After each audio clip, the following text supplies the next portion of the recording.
Hello everyone, आप सभी का स्वागत है ग्रोवी शुभम के साथ। आज हम आपके लिए IC38 एग्जाम के कुछ इंपॉर्टेंट क्वेश्चन एंड आंसर्स लेकर आए हैं, वो भी हिंदी में। अगर फ्रेंड्स आप भी IC38 एग्जाम की प्रिपरेशन कर रहे हैं तो आपको कोई भी टेंशन लेने की नीड नहीं है। आप हमारी वीडियो को लास्ट तक देखिए और जितनी भी हमारी प्लेलिस्ट है वो सबको देखिए। आप हमारी वीडियोस को देखेंगे तो आपके कॉन्सेप्ट्स क्लियर होंगे। केवल आपको अपने कॉन्सेप्ट्स क्लियर करने हैं एग्जाम क्लियर करने के लिए। देखिए फ्रेंड्स, आपको एक बात और बताना चाहूंगी, कोई भी क्वेश्चन किसी भी एग्जाम में कोई भी सेम क्वेश्चन रिपीट नहीं होता। आप कोई भी एग्जाम दे लीजिए, केवल आपको उन एग्जाम्स के केवल जो क्वेश्चंस आपको बताए जाते हैं वीडियो में वो आपके कॉन्सेप्ट्स क्लियर करने के लिए बताए जाते हैं, क्वेश्चन के पैटर्न बताने को बताए जाते हैं। तो चलिए हम वीडियो स्टार्ट करते हैं और आप हमारी इस वीडियो में लास्ट तक बने रहिए और देखिए कि कितने इंपॉर्टेंट क्वेश्चन एंड आंसर्स हम आपसे डिस्कस करने जा रहे हैं। तो चलिए पहला क्वेश्चन हम देखते हैं। हमारा पहला क्वेश्चन क्या है?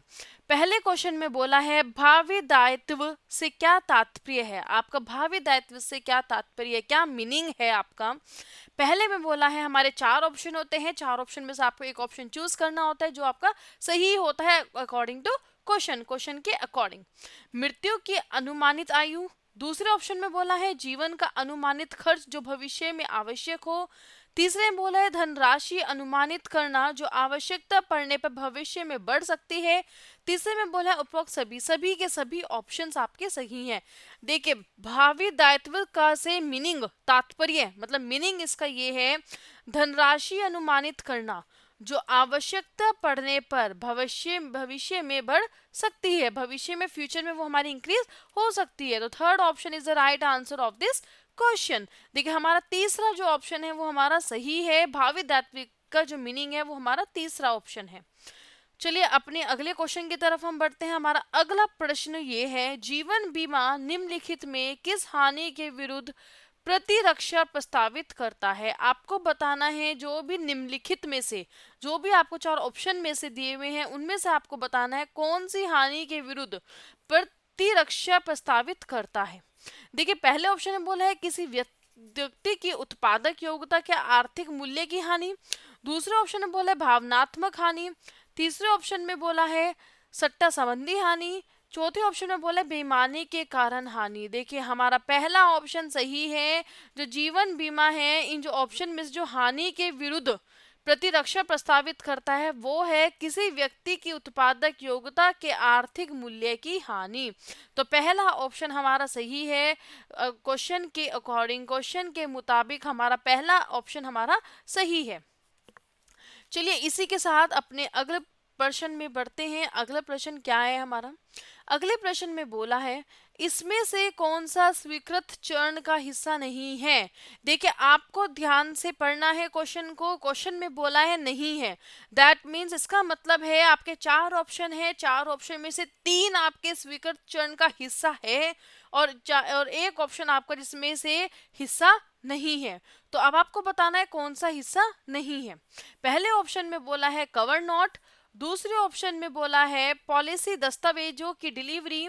तीसरे ऑप्शन में बोला है पॉलिसी नवीनीकरण। चौथे ऑप्शन में बोला है फ्री लुक पीरियड। देखिए, बहुत इजी क्वेश्चन है, जो बता सकते हैं जो स्वीकृत चरण का हिस्सा नहीं है वो हमारा फ्री लुक पीरियड है।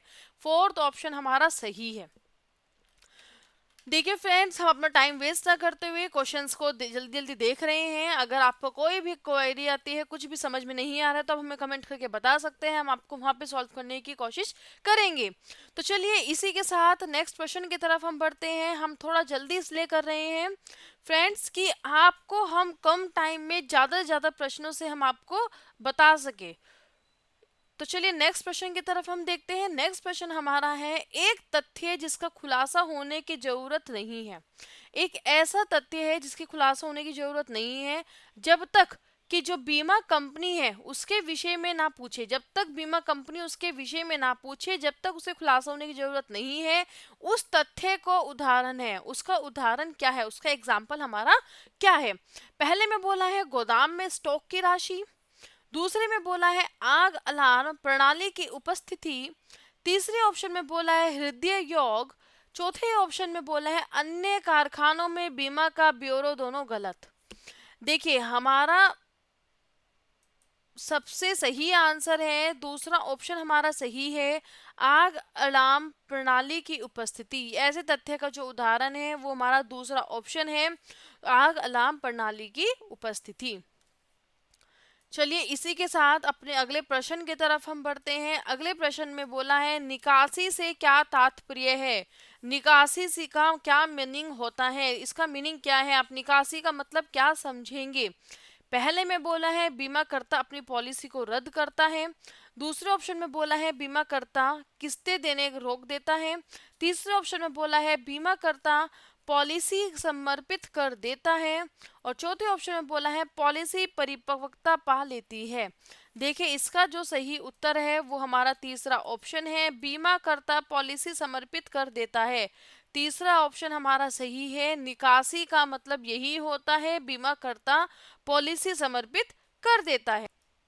चलो नेक्स्ट क्वेश्चन की तरफ अब देखते हैं। नेक्स्ट क्वेश्चन हमारा क्या है, उपभोक्ता का तात्पर्य वह व्यक्ति जो। उपभोक्ता का क्या मीनिंग है, वह व्यक्ति जो। हमारे चार ऑप्शन में बोला है, पहला ऑप्शन में बोला है विवेचन के लिए कोई सामान खरीदता है। दूसरे ऑप्शन में बोला है पारितोषिक के रूप में किसी सेवा को कार्य में लागत है। तीसरे ऑप्शन में बोला है सेवाओं का लाभार्थी हो। चौथे ऑप्शन में बोला उपरोक्त सभी। देखिए जो वह व्यक्ति जो, ये हमारे चारों ही ऑप्शन है, वह व्यक्ति जो विवेचन के लिए कोई सामान खरीदता है, जो पारितोषिक के रूप में की सेवा को कार्य में लागत है, और तीसरे वह व्यक्ति जो सेवाओं के लाभार्थी हो। देखिए हमारे तीनों ऑप्शन सही हैं, तो फोर्थ ऑप्शन हमारा आएगा जिसमें तीनों ऑप्शन ही हमारे सही हैं, तो इसलिए हम लगाएंगे उपरोक्त सभी, सभी के सभी ऑप्शन। चलिए इसी के साथ अपने नेक्स्ट प्रश्न की तरफ हम बढ़ते हैं। नेक्स्ट प्रश्न में बोला है वित्तीय आयोजना किसी व्यक्ति की डैश के प्रति सहायता करती है। जो वित्तीय योजना होती है, आयोजना होती है, वो किसी व्यक्ति की किसकी प्रति सहायता करती है, आपको बताना है। पहले ऑप्शन में बोला है अपने भविष्य की वित्तीय आवश्यकताओं की पहचान करने तथा इसके लिए योजना बनाने। दूसरे ऑप्शन में बोला है उन शेयरों की पहचान करने जहां वे निवेश कर सकते हैं। तीसरे ऑप्शन में बोला है यह पहचान करने की कौन से शेयर की बिक्री करनी है और कब करनी है। चौथे ऑप्शन में बोला है उपरोक्त सभी।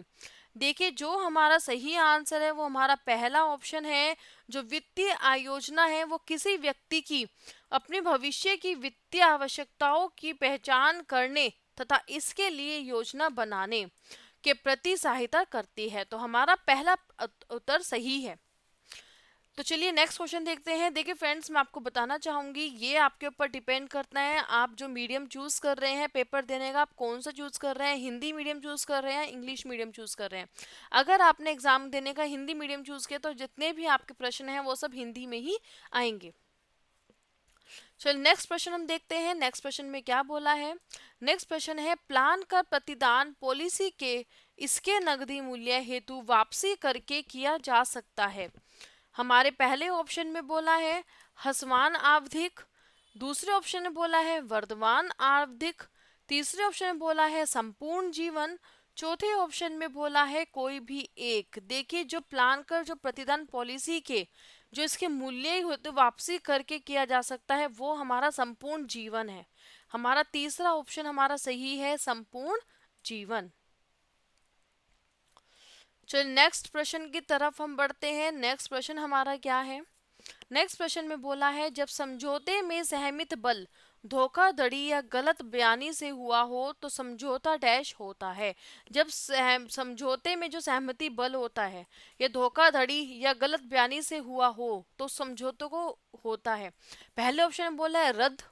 दूसरे ऑप्शन में बोला है अमान्य। तीसरे ऑप्शन में बोले शून्य करणीय। चौथे ऑप्शन में बोले मान्य। देखिए जो हमारा सही उत्तर है वो हमारा है शून्य करणीय। हमारा जो तीसरा ऑप्शन है वो हमारा समझौता शून्य करणीय होता है। तीसरा ऑप्शन हमारा सही है।